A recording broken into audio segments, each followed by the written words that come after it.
Hey everybody, welcome back to Jason Explains Things. Today we are combining two topics I love covering on the channel, that being small engine, mechanical stuff, and lawn care. So before you here is the Honda HRX 217 lawnmower. This mower is awesome and only about 3 years old, but also, unfortunately, it's currently busted. In this video, I'm going to attempt to do a complete disassembly, repair, and reassembly of the GCV190 engine. The GCV190 is a very popular engine used in all sorts of different applications, including pressure washers, like mine back there. There's a bunch of other engines in the GCV series, the 160, the 200, all very similar, just minor differences. So if I'm successful, you can use the info in this video to help you get your power equipment up and running again too. So specifically, what's wrong with this engine is that the threads on the end of the crankshaft here are completely stripped away, which means you can't really attach anything, which is bad, making this lawnmower not much of a lawnmower. To fix this, again, I'm gonna do a complete disassembly of the engine and replace the crankshaft with a genuine Honda part. I'm not sure about this, but you could also perhaps attempt to rethread that hole using a tap and die set. But I kind of wanted to make a video about doing the rebuild process anyway, and the parts were not that expensive. While I'm at it, I'm also going to check every other engine component. I'm gonna check the spark plug, do an oil change, check the air filter, clean the carburetor, get this thing squared away perfectly. So you might be asking yourself, Jason, how did you manage to strip the threads on your crankshaft? Well, it's a funny story, and unfortunately, sometimes I can be a bit too stubborn and also a bit of an idiot. Last fall, I wanted to do a quick dethatching pass on my backyard, so I bought a universal dethatching blade. While trying to put it on, I quickly realized it would not work. Blades on a Honda do not connect in the center like most mowers. They utilize two connecting bolts on the sides here that use this blade holder. Being an idiot, I thought I could just cinch up the center real tight and it'll be fine. Well, within a minute it came loose and I could hear the blade flopping around. So I thought, I'll just break out the impact wrench and get it super tight.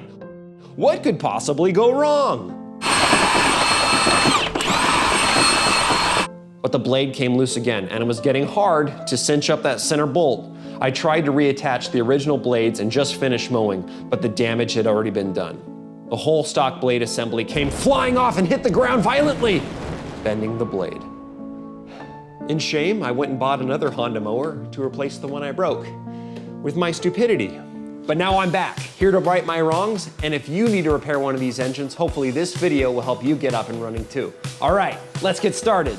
Yeah! Old, my knees are old.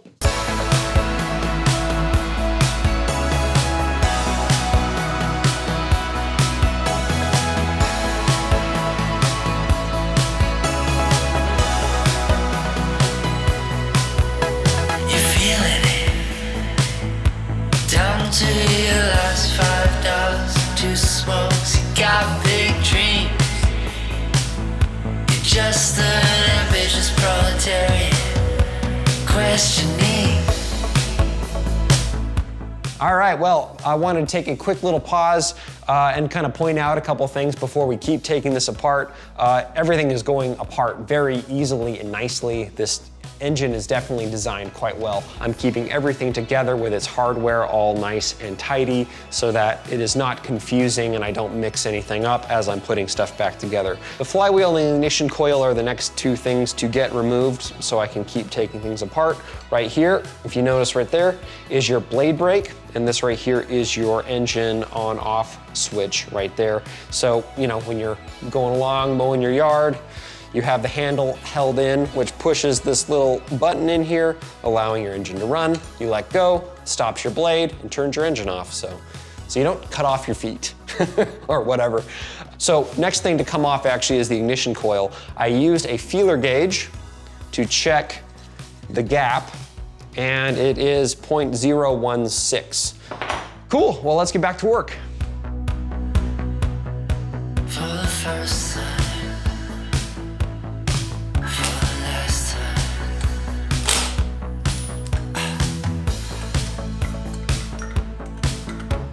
Good.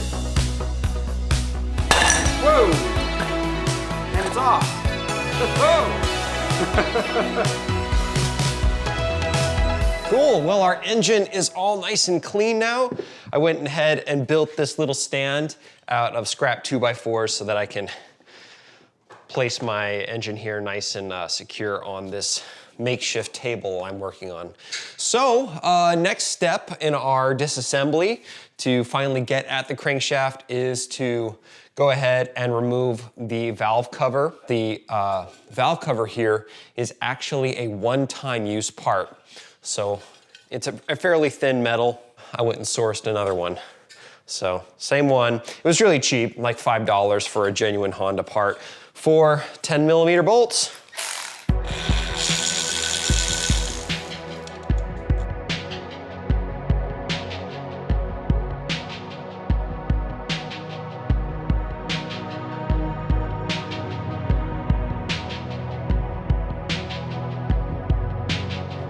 Next thing I'm gonna do is remove the spark plug.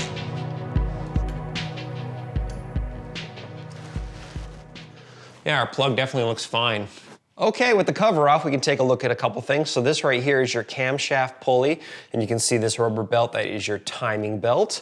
Before we take anything apart, we want to take some notes of a few things, and also we want to mark our camshaft pulley so that we can set our timing correctly. So here you can rotate the crankshaft, and that rotates the camshaft pulley along with the belt. Also, we're manipulating our valves right here. So we want to be at top dead center. The way you can tell that if you don't have timing marks on your camshaft pulley is you take the spark plug out, look with a flashlight, and you look down into the hole, and you can see the top of the piston coming towards you and away from you. So it looks like the top is right there. So that is the top of your pulley. So I'm gonna do a line right here and a line right there. And this is just a little Sharpie paint pen. So when you're looking straight at it, you'll know like, oh, no, my timing's off. Right there would be perfect. While we're at it, let's check our valve lash. So our carburetor intake is over here. Our muffler exhaust is over here. For the intake side, you want to be at 6/1000ths of an inch. So yeah, I would say our intake is correct. And for the exhaust, you want to be at 8/1000ths of an inch. Yeah, that feels a smidge loose. So we're gonna probably want to tighten that up later.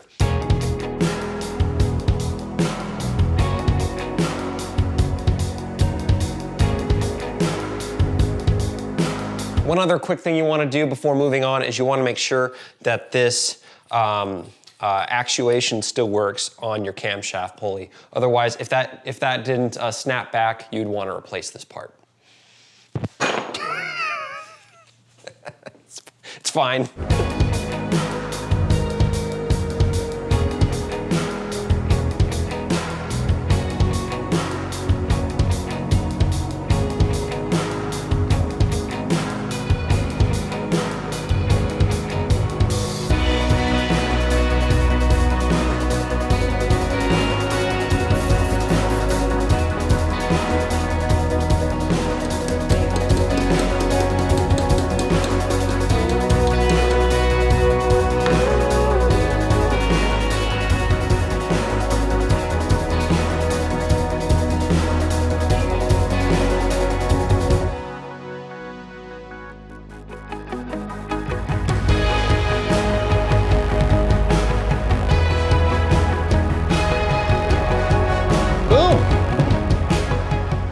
All right, so an exploded view of the engine. That's pretty cool, right? So this is our drive side. This is our mag side.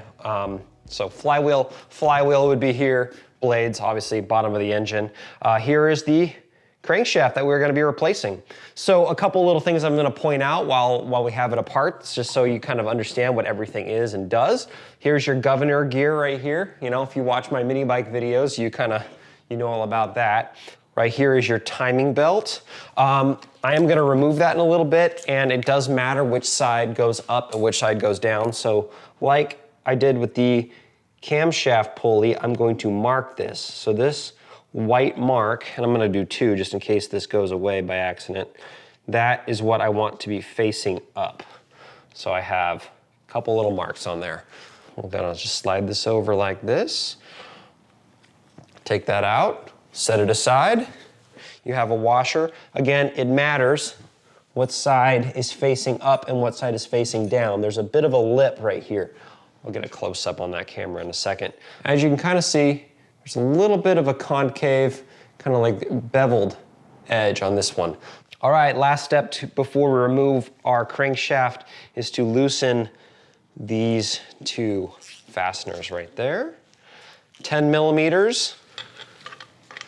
Crack it loose. Oop, there we go. Also, be very careful not to bend or put any pressure on the oil slinger because you will break it. Another note is a lot of the edges around here are very sharp. They're kind of machined a little bit sharp. All right, in we go. And you just rotate it free. And then, let's see, there's supposed to be a sweet spot. And she's out. So, okay, so we are now completely disassembled. We are now ready to clean up our gaskets right here. And after that's done, we can start reassembling.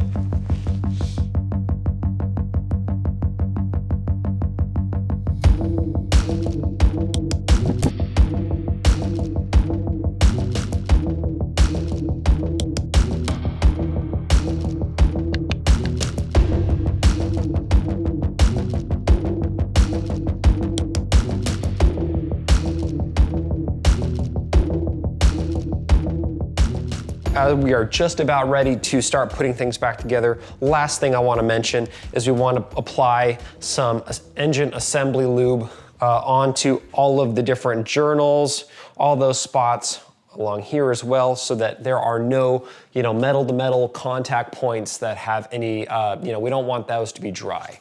And the last thing I want to mention really quickly is while doing some Googling, I found this awesome GCV190 cheat sheet about assembling one of these engines. So I'm going to be referencing this for, like my bolting up the case, like sequence, which ones to do first. I'll be referencing this, but I'll have this in the description down below so you can also print this out for yourself so that you follow along.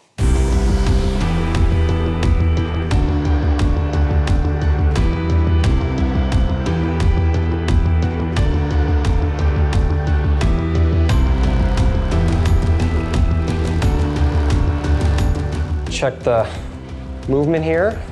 Looks good. Now we can put our plastic pulley, washer, and belt back in.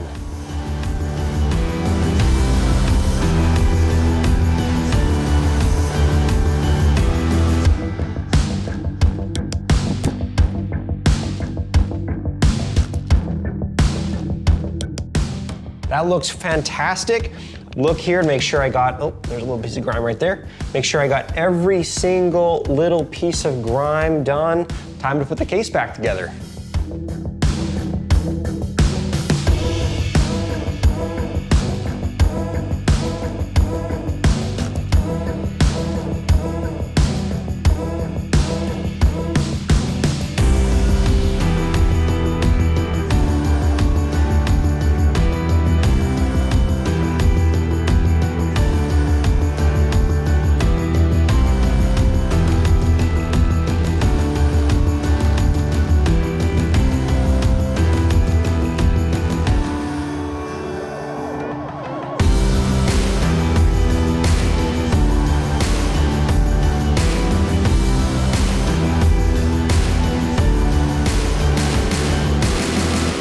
All right, so it's time for our new spark plug, which is a Honda BPR 5ES, and I've applied a little bit of copper anti-seize to the threads. So thread that in by hand,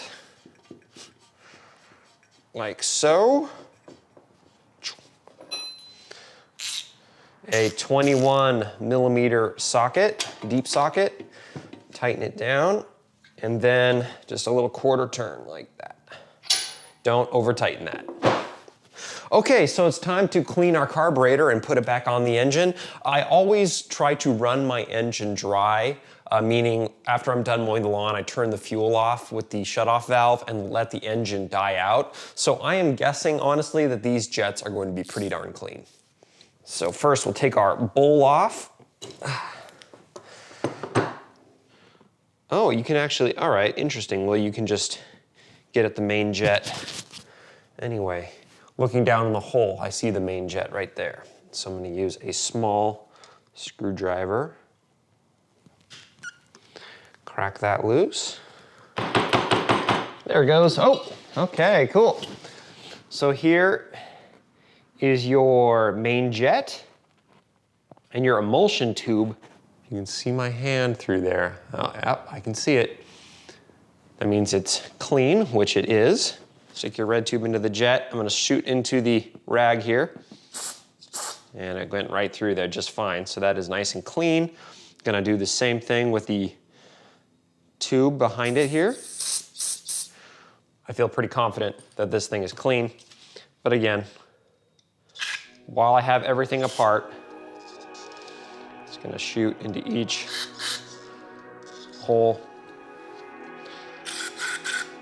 Nice and clean. Beautiful.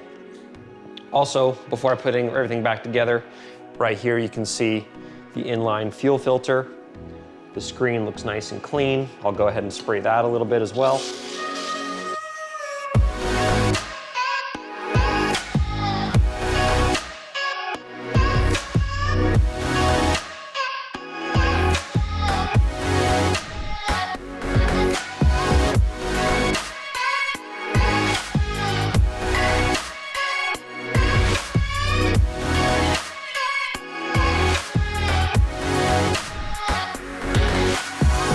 Okay, so we push in the governor arm, we set it to full throttle, which is like that, and then we take some needle nose pliers and turn. If you hear this noise, you'll hear the governor kind of ticking in here. So you have it ticking, and then turn it clockwise a little bit, there like that, and then tighten this bolt down.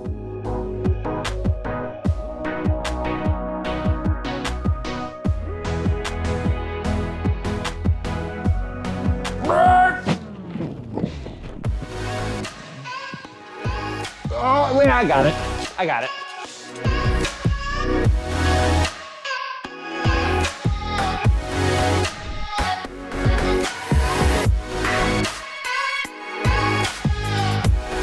All right, very cool. All we have left to do is to reattach these bolts that the shroud mounts to, and we are done.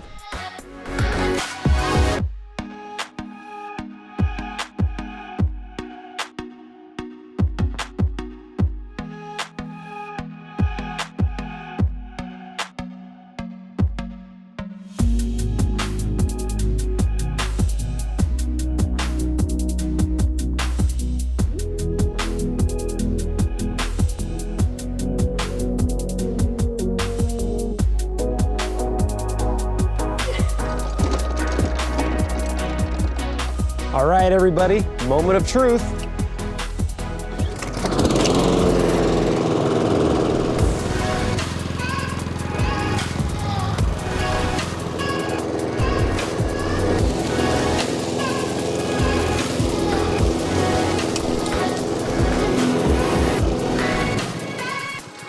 All right, we're in the middle of winter here, so I didn't have a lot of grass to mow, but I was able to do that. Well, this beauty is done. Actually, not done yet. I got one more thing. Ooh, stickers. Well, everybody, thank you very much for watching. I hope it was informative and entertaining for you. And hey, you know, hit that like button and maybe send this video to a friend or family member of yours that has a lawnmower. They might be into it, the video, because it's about lawnmowers. I'm out of things to say. I'll see you guys next time. Ha! Oh, come on. Ha! There you go. Yeah!